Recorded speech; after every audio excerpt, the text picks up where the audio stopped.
We're back live at the Passing Show. This is Harrowings with your host, Hal Gill, me.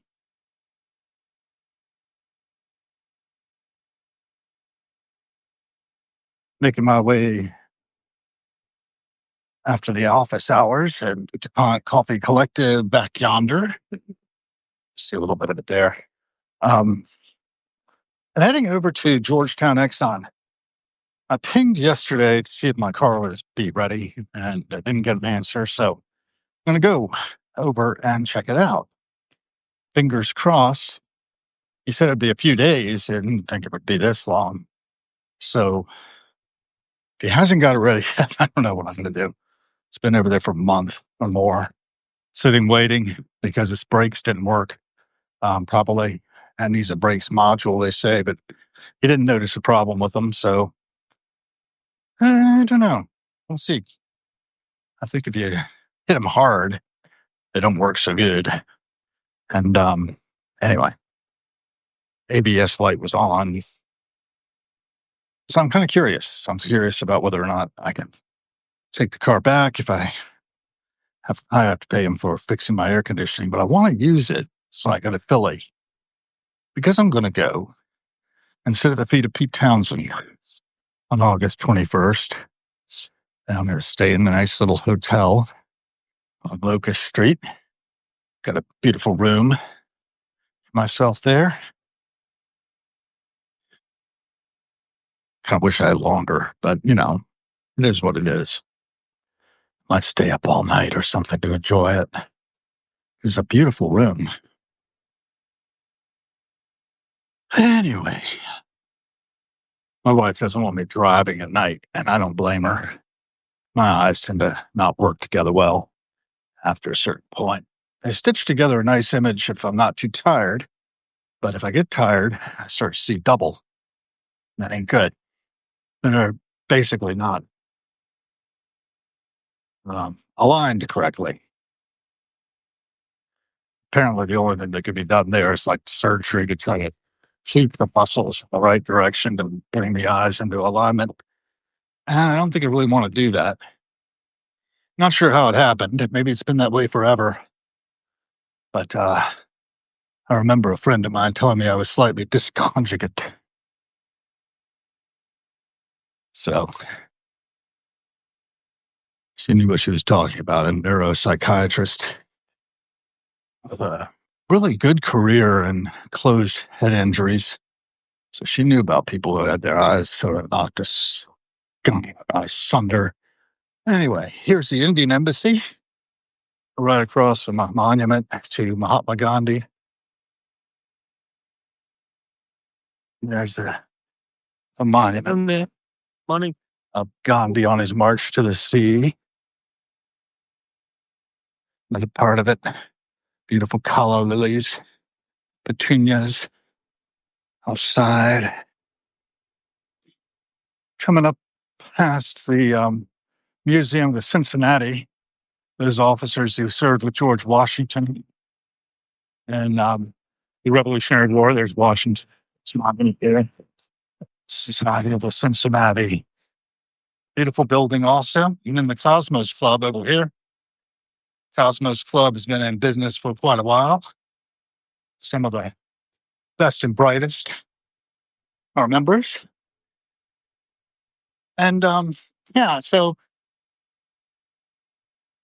couple of my friends are members. Sophie Burnham, who's up in the Northeast now, the best-selling author of the Book of Angels. And Senator Larry Pressler was also a member. I expect there's some others. There's Tatiana, a friend, and on Capitol Hill years ago. She had a reception there when her husband, Carl Abendscheid, died quite young, quite unexpectedly. I think there was some Smithsonian Associates program, and he went to the bathroom and never came out. So sad when a young man like that dies. Apparently had some cardiac issue. I have a cardiac issue myself and could go at any time. I think that's a good mindset to be in, that we could go at any time. We're not guaranteed our next breath. We're at any given time, only about 2 minutes away from departing this earthly plane. I really don't know what happens after that. I've been thinking about it a bit. I was thinking about this book, it's called Many Lives, Many Masters, that was recommended to me by my friend Baxter on the day before my father's funeral. Oh, it's that loud. This is 22nd Street, looking up at the Spanish Steps. Anyway, Many Lives, Many Masters. And, funny thing was, it was right beside my chair in the living room at the time that Baxter recommended it here in DC, but I was down in Williamsburg at Paul's Deli Restaurant in Newtown where Baxter accompanied me. And a little wake I was throwing for Dad. He was like the one person who showed up. Well, there were a couple of others who showed up at the courthouse, but they couldn't join us after that. They weren't going to be able to make the funeral, but they wanted to pay their respects. And that was nice. That was Danny and Jill, who are near and dear to my heart. Have been since like 1986 or so. When they first got together, I expect. Yeah. Jill had just moved there from like Kentucky, and we were all newly minted interpreters in Colonial Williamsburg for the summer. That was 86. Been a while back. Coming up on 40 years ago. 39 years this summer. We're still good friends, That's always important. The friendships you make and the relationships you build, and are carried with you everywhere you go. That you have these people in your heart, whether you agree on things or not. There's a lot of things that cause people to separate due to political observations, but I really need to transcend those. This is Eleftherios Venizelos, 1864 to 1936. He was a liberal politician, statesman, social reformer, one of the most prominent Greek and European leaders of the 20th century.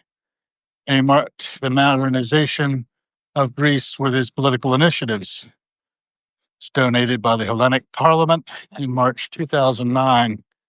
That's the Embassy of Greece, I expect. And across the way, we have the Embassy of Ireland, Embassy of Vietnam over yonder. I'm going to right across here. And I need to go down. I'm on Massachusetts. I shouldn't be on Massachusetts. Should be on Connecticut. Oh, cute. Somehow I deviated slightly. Thank you. You can see the harp there. I guess DFH are Irish diplomatic cars. I'm trying to learn all of the diplomatic plates. There's one over there for the Turks, Latvians, Koreans, South Koreans, that is. There's Sheridan. There's a Sheridan Circle. Oh, flags are down. What's up here? I think relocated. I think the Romanians might have relocated. Let's see what it says here. The Embassy of Romania has moved. The following address, 1680 Wisconsin Avenue, Northwest. Huh. They were always here. Oh, well. That's the Turkish ambassador's house across the way, if you weren't aware. Yeah, there are a few Romanian cars here, D&D, Dungeons and Dragons. We always think when we see those. So, but they moved their operation temporarily. Maybe they were going to redo the building or something. That's a nice building. Its upkeep probably is pretty expensive. Now, hit this button for the walk signal. You could walk over there. Well, let's do that. I've got the walk sign. Let's go path of least resistance. I need to get steps in anyway. I'm a little behind yesterday. I only did about 3,000 steps total. It's a paper mulberry, pretty sure. Growing up, kind of a weed tree. But it is what it is.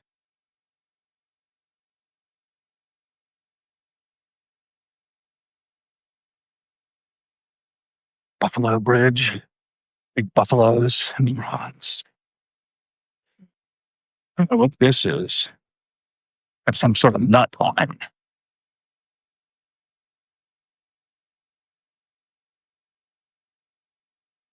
I look down at the Rock Creek Parkway. People are moving. Everybody's moving if they ain't already there. Cross the way to Peace Street Bridge. Crepe myrtles in bloom. Nice black walnut over there. Draped over. Just a beautiful forest lining the parkway. It's a fly shadowing me. The one. Sycamores.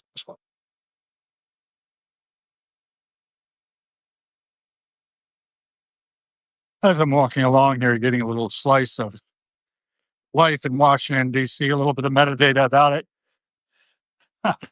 That's how I put a googly eye on the buffalo here. That's cute. Dumbarton Bridge, that was. Keep on trucking. On the outskirts, on the avenue. I'm thinking a lot about Suzanne Vega's song with Left of Center because you can find me left of center for sure. Actually, I might be so far left, I'm on the right. That's what my friends used to say. But I don't think I'm a fascist. A fascist is a corporatist. And I am not a corporatist. I am roped into the economy, as we all are. Homo economicus, I like to call us. I do try to spend mindfully because every cent we spend is a vote for the kind of world we are co-creating. I've been saying that for years, I'm finding. I look back at my memories on Facebook, and there it is, repeated, trumpeted. And yet, most of us will take our comfort, given the opportunity, mindlessly spend in ways that are feeding things we don't want. The law of unintended consequences for our actions is always in play. And antiandromia is in play, the tendency of one thing to become its opposite. So as I listen to many of my friends who believe they are right, find oftentimes their rightness has made them dogmatic and blind to their own beams in their own eyes. And they shouldn't try to remove the beam in your fellow's eyes until you remove the speck in your own. And the scales have fallen from mine recently, or so I believe. I've actually had to check on that. Maybe I ought to work that out with you guys. Hey, so you're making tea. Gandhi and Ben Kingsley, favorite movie of all time. Bathrobe Guy, good to have you with us. And David Gross as well. Bathrobe Guy has been weighing in a little bit there. So, you mentioned Gandhi, Ben Kingsley. I would recommend War Incorporated with Ben Kingsley as well. And Iron Man 3, of course, with Ben Kingsley. Such a great actor. And who knows it? Sir Ben. Oh, and You Kill Me. If you haven't seen You Kill Me, see it. My God, that's good. particularly the opening scenes. He's shoveling his walk, taking a swig out of a vodka bottle, a fifth or so, tossing it, shoveling to it, taking a swig, tossing it, shoveling to it. And that's the way he encourages himself to shovel his walk of snow in like Michigan or somewhere. Minnesota, also known as Minnesota. Could be anywhere. But death, you kill me, about a hitman who's gotten sloppy. So he's trying to stop drinking. His targets are suffering. It's not getting clean kills like he used to. Heartless, right? But it's a job. It's a job.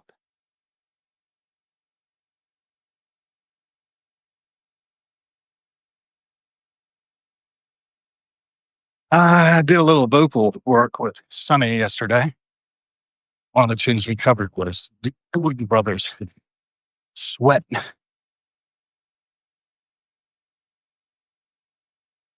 So I've got that playing in the back of my head. If you don't know it, look it up. It's pretty easy to find.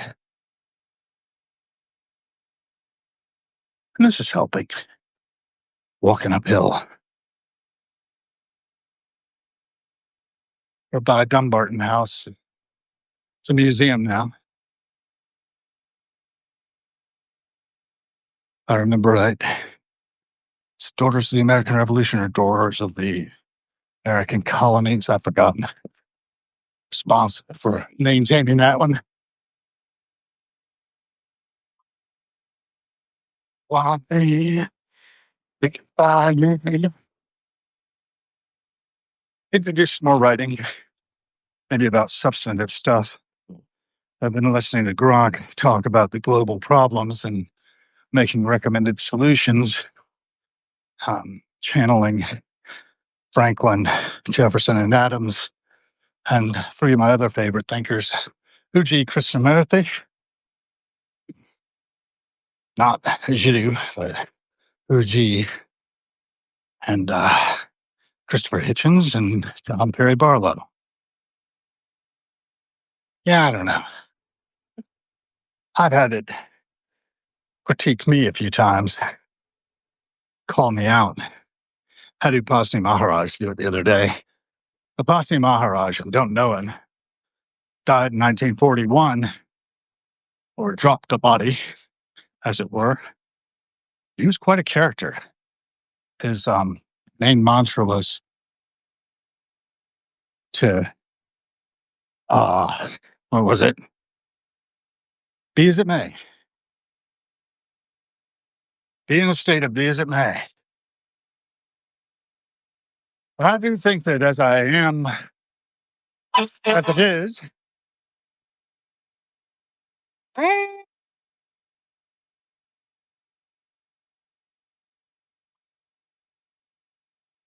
also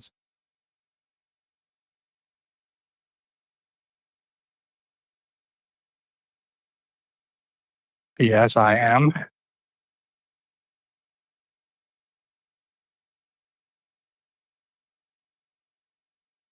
I can look at my part in things.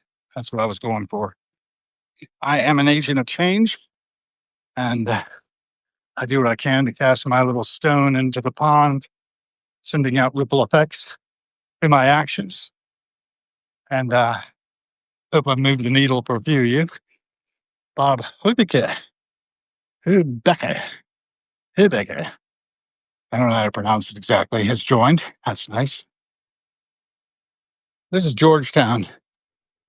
You know, it's a hub of power. Just recently down on, is it 30th or 31st Street? I think 30th. And our friend Robert F. Kennedy Jr. has bought a place. His significant other insisted upon it. Apparently, Robert had a little affair with a 31-year-old journalist while in D.C.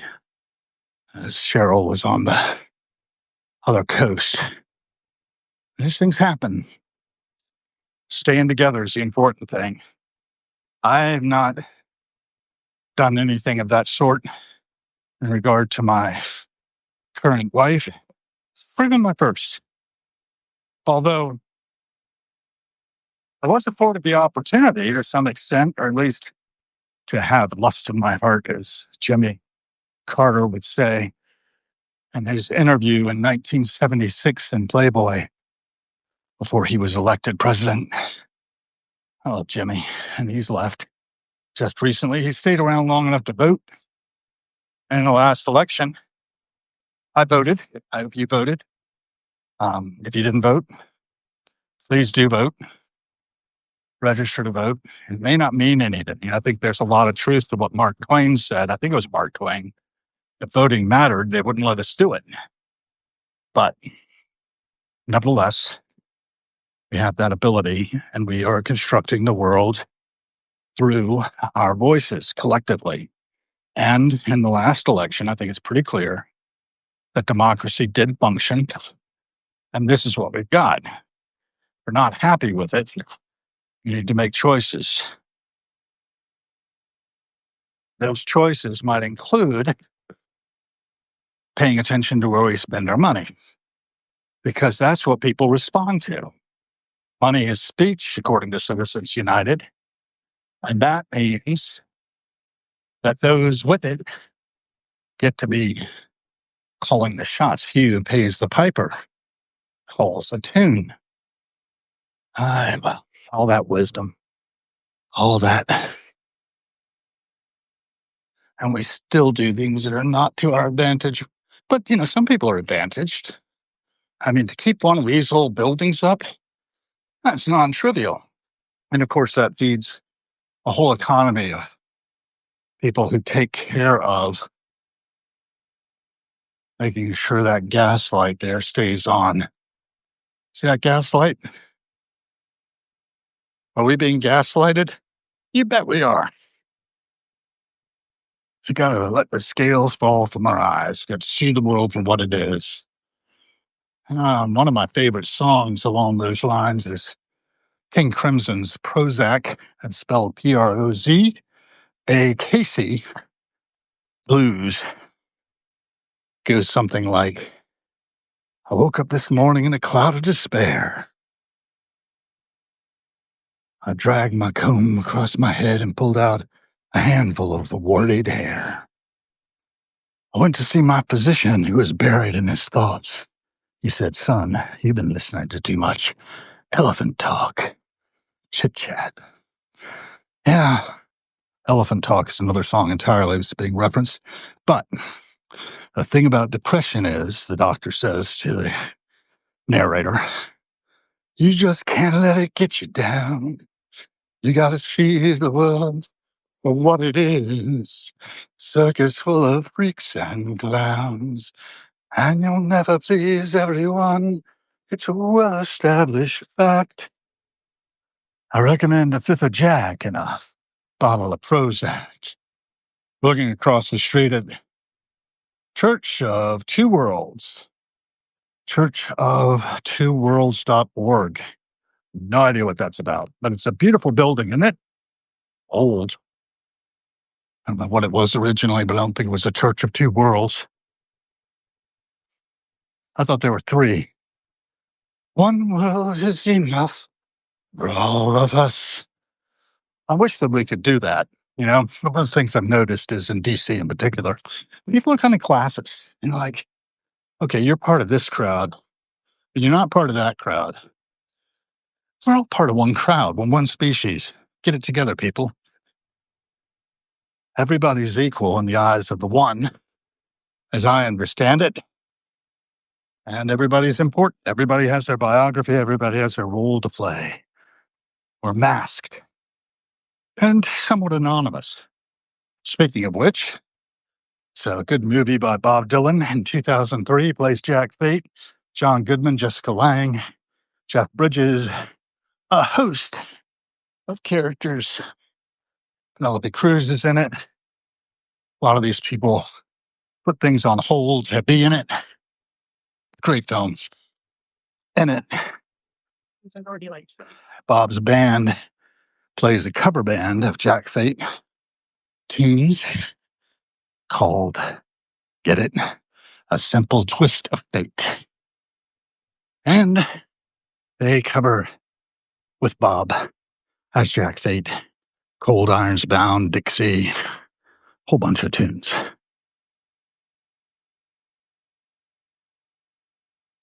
Echolocation. Ah, there it is.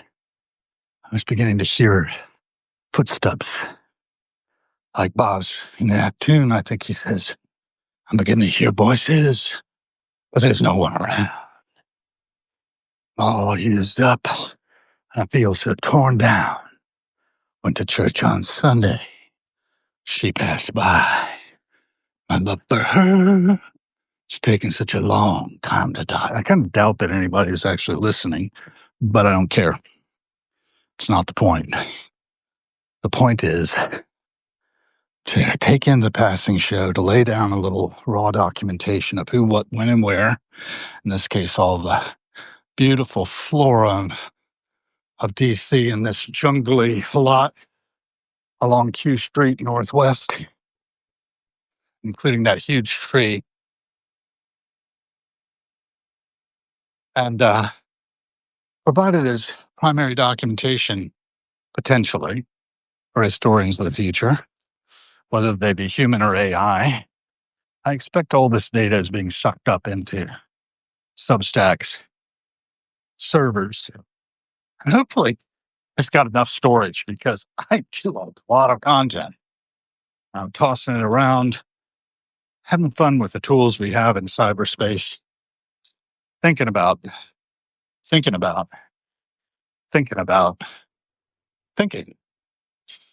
and living, breathing, and being in the moment. And a lovely whale weather vane up there on top of that house. Not sure.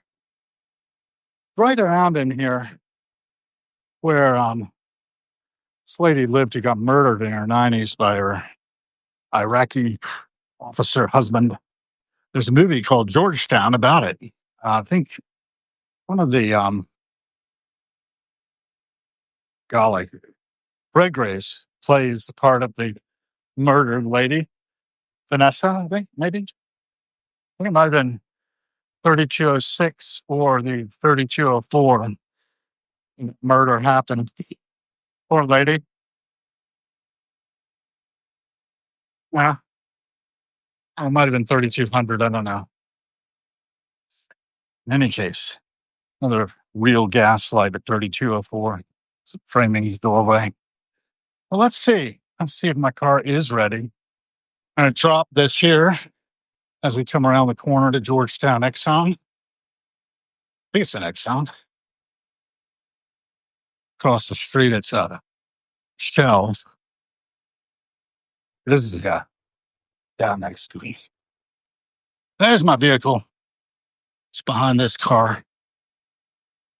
Boy, it's busy here. These guys are all working away pretty hard. If I can't have it, I can't have it, but I'm going to try. So out here, thanks for joining me. Appreciate all three of you.